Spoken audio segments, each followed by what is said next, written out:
Hi guys, welcome to it's mind. இன்றைக்கி நம்ம சேனலில் ஹவு டு மேக் முட்டை கலக்கி குழம்பு அட் ஹோம் பார்க்கலங்களா? பார்க்கறதுக்கு முன்னாடி நம்ம சேனல் ஃபஸ்ட் டைம் பார்க்குறீங்கன்னா சப்ஸ்கிரைப் பண்ணிக்கோங்க. நீங்களாம் யோசிக்கிறது எனக்கு கேட்குது, முட்டை கலக்கி கேள்விப்பட்டிருக்கோம், அது என்னடா முட்டை கலக்கி குழம்பு? இது எங்கள் அம்மா ஒரு டிஷ், வாங்க எப்படி செய்யலான்னு பார்க்கலாம். ஃபஸ்ட்டு தவாவில் மல்லி, சீரகம், மிளகு, மிளகாய், ரைமியாக இருக்கல, மிளகாய், சரி இதெல்லாம் நாளையும் வறுத்து எடுத்து வச்சுக்கோங்க. அதே தவாவில் ஆயில் ஊற்றி பூண்டு, சின்ன வெங்காயம் அதையும் ரோஸ்ட் பண்ணி எடுத்துக்கோங்க. இது ரோஸ்ட் ஆகிறதுக்கு கொஞ்சம் உப்பையும் போட்டு இந்த சைடு ஒரு பரட்டு, அந்த சைடு ஒரு பரட்டு பரட்டிக்கலாம். இந்த சைடு கலக்கிக்கு 6 to 7 eggs தேவையான அளவு, உங்கள் வீட்டில் எவ்வளோ சாப்பிடுவீங்களோ அவ்வளோ எக் எடுத்து வச்சுக்கோங்க. அதுக்கப்புறம் பேக் டு திஸ், நம்ம ஏற்கனவே வறுத்து வச்சிருந்த அந்த 4 பொருட்களையும் மிக்ஸி ஜாரில் போட்டு மாற்றியாச்சு. இப்போ பேக் டு தவா, வெங்காயத்து கூட தக்காளியும் போட்டு, வெங்காயம்னா தக்காளி இருந்தே ஆகணும் இல்லையா, அதையும் போட்டு ஒரு பரட்டி வச்சுக்கலாம். இப்போ பேக் டு எக்கு நல்லா நம்ம உடச்சி ஊற்றி அதில் கொஞ்சம் மிளகாய் தூள், தென் சால்ட், தென் கரம் மசாலா இதையை போட்டு நீங்கள் பீட்டர் இருந்தால் பீட்டர்லேயும் கலக்கலாம், இல்லைன்னா விக்ஸ் இருந்தால் விஸ்க்கு மாற்றி வருது எனக்கு வேறு, விஸ்க் இருந்தால் அதுலேயும் கலக்குங்க. அதையும் கலக்கி கொஞ்சம் அதையும் எடுத்து வச்சுருங்க. மறுபடியும் நம்ம இப்போ பேக் டு தவா போகிறோம். இப்போ அது நல்லா ஒரு மாதிரி அழகாக வந்திருக்கு அந்த வெங்காயம் தக்காளி பூண்டு. இதில் கொஞ்சம் அழகாக வெள்ளை கலரில் மேலேருந்து ஒன்று சாரல் மாதிரி தூவி தேங்காயத்தான் போட போகிறோம். இப்போ ரீசெண்டாக தேங்காய் பால் ட்ரெண்ட் ஆகிட்டு இருக்குல்ல, எல்லோரும் குடிச்சிங்களான்னு கமெண்ட் பண்ணுங்கள். அது கூட கொஞ்சம் சோம்பு அதையும் எடுத்து போட்டு இந்த சைடு ஒரு பரட்டு, அந்த சைடு ஒரு பரட்டியாச்சு. இப்போ ஏற்கனவே நம்ம மிக்ஸி ஜாரில் போட்டு வச்சுருந்த அந்த 4 பொருட்கள், அந்த இப்போ தேங்காய், வெங்காயம், பூண்டு இப்போ வணக்கிருந்தோம் இல்லையா, அதையும் போட்டு நல்லா பருன்னு ஒரு கன்சிஸ்டன்சியில் எடுத்து வச்சுக்கணும்.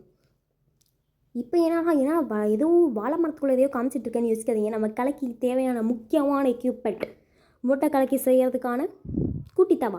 ஆக்சுவலாக இது எங்கள் அம்மா 7ஆவதோ 8ஆவதோட கலக்கி ஊற்றிட்டு இருந்தாங்க. நான் ஃபஸ்ட்லேருந்து இந்த கலக்கி எடுத்துகிட்டு இருக்கேன், ஆனால் கடைசி வரையும் ஒழுங்காகவே வீடியோ கேப்சர் ஆகலை. இப்போ அந்த ஏற்கனவே கலக்கி வச்சுருந்தோம் இல்லைங்களா, விக்ஸ் சரி அது பேர் என்ன, வீட்டில் போட்டேன். அதை இப்போ கலக்கியாக செய்ய போகிறோம். வீட்டில் நீங்கள் குழிக்கரண்டி இருந்தால் அதுலேயும் செய்யலாம், இந்த மாதிரி அதுக்குன்னே வைக்கிறாங்க, அதையும் சேர்த்து செய்யலாம். நம்ம ஃபோக்கஸ் ஃபுல்லாக குமுதா தான் அண்ணாச்சி அப்படின்னு மாதிரி இப்போ களத்தில் இறங்கியாச்சு. ஒரு வாய் டேஸ்ட் பண்ணால் தானே நல்லாயிருக்கும் அப்படின்னு டேஸ்ட் பண்ணவும் போயாச்சு. நல்லா ஜூஸியாக சூப்பராக இருந்துச்சு. கலக்கினா யாருக்குங்க பிடிக்காமல் இருக்கும். இப்போ மெயின் கோர்ஸு, ஒரு தவா வச்சு ஆயில் ஊற்றி கடுகு போட்டு கருவேப்பிலை தழை போட்டு அதுக்கப்புறமா கொஞ்சமாக ஒரே ஒரு அது பேர் என்ன, மிளகாய் அதையும் போட்டு நம்ம ஏற்கனவே அரைச்சி வச்சுருந்த அந்த கன்சிஸ்டன்சியான கலவையை எடுத்து உள்ளே ஊற்றி அதுக்கு தேவையான அளவு தண்ணியும் ஊற்றி, நாங்கள் மஞ்சத்தூள் போட மறந்துட்டோங்க தாளிக்கும் போதே, நீங்கள் அங்கே போட்டுக்கோங்க, நாங்கள் அதனால் இங்கே போட்டோம். மஞ்சத்தூளையும் போட்டு இந்த சைடு ஒரு சுற்று, அந்த சைடு ஒரு சுற்றி மூடி வச்சுருங்க. ஆஃப்டர் 20 minutes திறந்து பார்த்தா இப்படி எண்ணெய் பிறண்டு வந்திருந்தது.